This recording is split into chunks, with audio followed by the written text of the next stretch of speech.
Tuhan bersamamu. Dan bersama rohmu. Inilah Injil suci menurut Santo Yohanes. Dimuliakanlah Tuhan.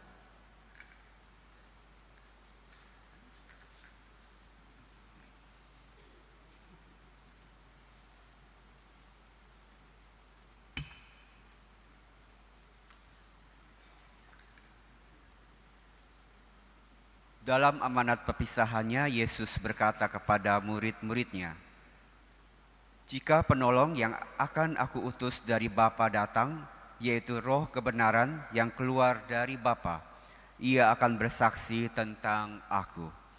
Tetapi kamu juga harus bersaksi, karena kamu sejak semula bersama-sama dengan aku. Masih banyak hal yang harus aku katakan kepadamu, tapi sekarang kamu belum dapat menanggungnya. Tetapi apabila Roh kebenaran itu datang, ia akan memimpin kamu ke dalam seluruh kebenaran. Sebab ia tidak akan berkata-kata dari dirinya sendiri, tetapi segala sesuatu yang didengarnya, itulah yang akan dikatakannya, dan ia akan memberitakan kepadamu hal-hal yang akan datang. Ia akan memuliakan aku, sebab ia akan memberitakan kepadamu apa yang dia terima dari aku. Segala sesuatu yang Bapa miliki adalah milikku, sebab itu aku berkata, ia akan memberitakan kepadamu apa yang dia terima dari aku." Demikianlah sabda Tuhan. Terpujilah Kristus. Utuslah Roh-Mu ya Tuhan, dan jadi baru seluruh muka bumi. Hari ini kita merayakan Hari Raya Pentakosta, yang artinya Roh Kudus turun atas para rasul, dan juga Roh Kudus yang dijanjikan Tuhan akan turun atas diri kita semua sebagai umat gereja. Menjadi baru tentu ada yang diperbaharui. Tuhan Yesus mengutus Roh Kudus untuk memperbaharui muka bumi.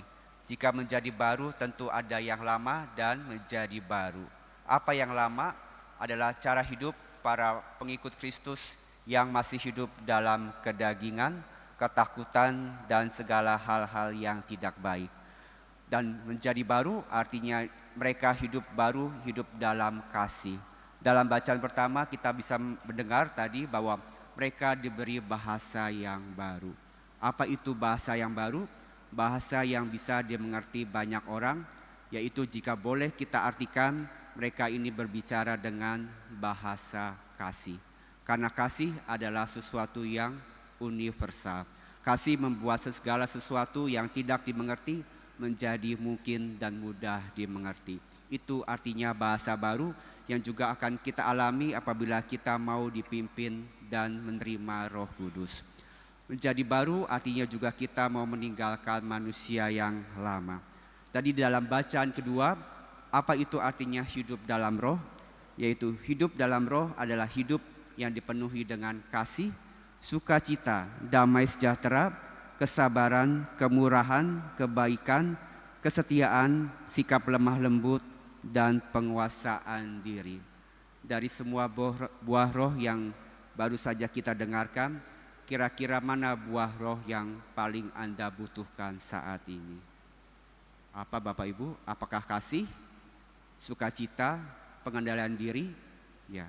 Hidup kita di dunia ini penuh dengan tantangan, dan dalam hidup kita ini butuh Roh Kudus, dan kita membutuhkan semua buah Roh Kudus supaya kita bisa menjadi manusia yang baru. Itulah artinya kita akan diciptakan baru, dan Roh Kudus akan membantu kita.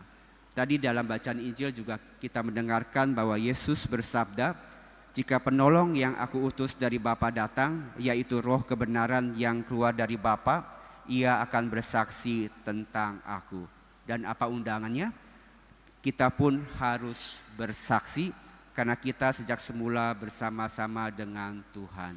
Jadi setelah kita menerima Roh Kudus, kita pun diundang untuk bersaksi. Kesaksian kitalah yang akhirnya akan memperkaya wajah gereja, memperbaharui gereja. Hari Pentakosta juga dikenal sebagai hari ulang tahun gereja. Jadi selamat ulang tahun buat Anda semua, buat kita semua. karena hari Pentakosta merupakan hari kelahiran gereja. Mengapa? Karena setelah para rasul menerima bahasa yang baru, mereka berani bersaksi tentang kebaikan Tuhan. Tadi dalam bacaan pertama dikatakan bahwa mereka menyaksikan perbuatan-perbuatan besar yang dilakukan Allah. Jadi bagaimana dengan kita, mujizat dan kebaikan apa yang sudah kita terima, dan sanggupkah kita ini bersaksi menjadi pewarta kabar gembira Tuhan. Semoga Roh Kudus memberikan keberanian, memberikan kita damai dan sukacita sehingga kita bisa menjadi pewarta kerajaan Tuhan.